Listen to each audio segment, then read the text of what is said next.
Olá pessoal, vamos para a nossa aula de óxido.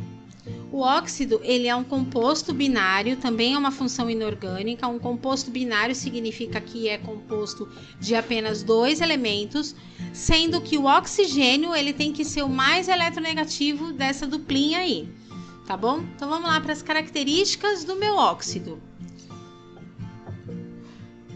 Esse óxido geralmente ele é encontrado na forma gasosa, não tem muitas características para ele, a formação dele é super simples, tá? Então ele na maior parte das vezes ele é encontrado em forma gasosa. Nós vamos para a classificação agora. A classificação já é um pouquinho mais complexa, né? Essa classificação ela funciona da seguinte forma: quanto ao comportamento com outros elementos.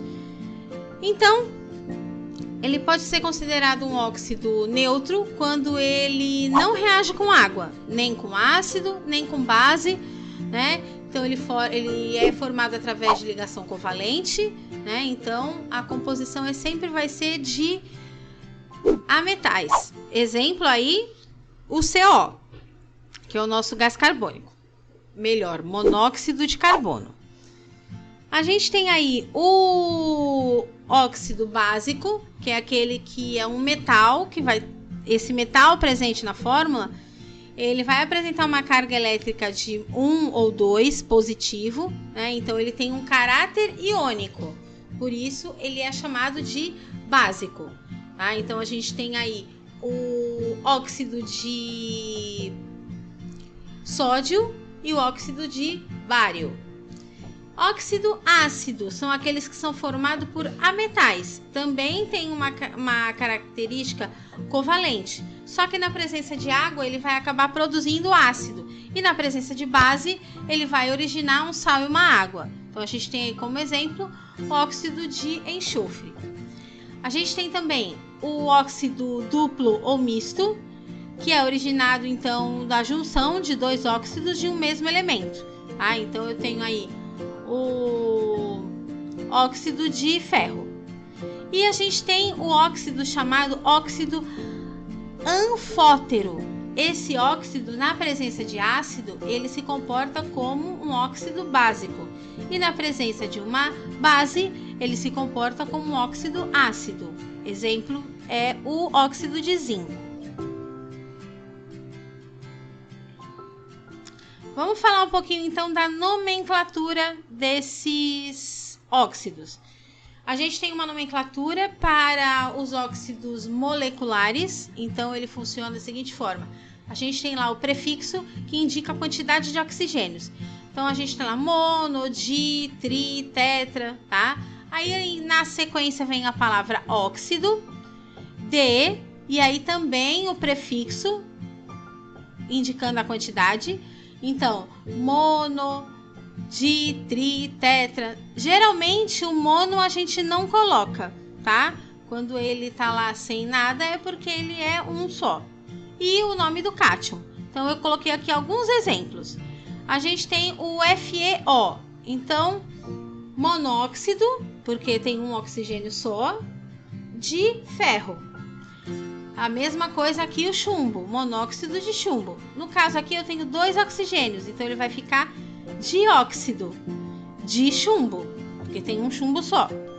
Aqui nós temos 3 oxigênios e 2 ferros, então vai ficar trióxido de ferro. Mas temos também a nomenclatura dos óxidos chamados óxidos iônicos, tá? Então, como funciona essa nomenclatura? É mais simples. Então, a gente coloca lá, independente do número de oxigênio que tem, óxido de e o nome do metal. Tá? Então, aqui a gente tem algumas opções: óxido de sódio, de cálcio, de potássio, de alumínio ou de prata. Então, já falamos sobre características, falamos sobre classificação e falamos sobre nomenclatura. Agora nós vamos falar um pouquinho sobre as equações. Vou mostrar aqui para vocês nas equações como que funciona essas classificações de acordo com as reações que vão acontecendo aí. Então, eu tenho lá a reação com óxido, de um óxido ácido com a água. Então, eu tenho aqui um óxido. Eu sei que ele é ácido porque ele vai gerar um ácido, né? No caso aqui, ele gerou um ácido sulfuroso. E aqui é o dióxido de enxofre. Na reação de um óxido ácido com uma base inorgânica, então eu tenho um óxido e uma base. Dióxido de enxofre com o hidróxido de sódio.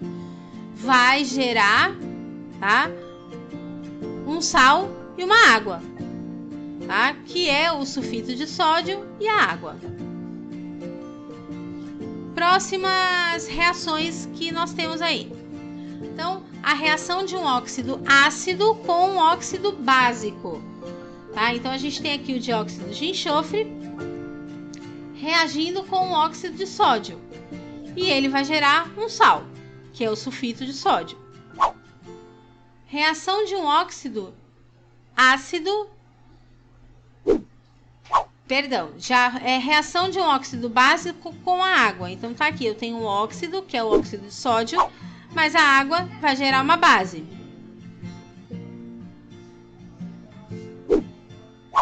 Aí nós temos a reação de um óxido anfótero com um ácido inorgânico. Então temos aí óxido de alumínio com o ácido clorídrico, que vai gerar então um sal, que é o cloreto de alumínio, e a água. Reação de óxido básico com ácido inorgânico. Temos aí o óxido de sódio, que vai reagir com o ácido, gerando então um sal, que é o brometo de sódio, e a água. Sendo assim, eu vou falar um pouquinho sobre as aplicações dessa função. Temos aí como exemplo óxido de manganês, que é utilizado na fabricação do aço, óxido de cálcio, que é usado na correção do pH do solo, óxido de ferro, que é utilizado na fabricação de pigmentos, óxido de alumínio, que é utilizado na fabricação do alumínio, e o óxido de estanho, que é utilizado na fabricação de latas. Sendo assim, a gente encerra nossa aula sobre óxidos. Até a próxima!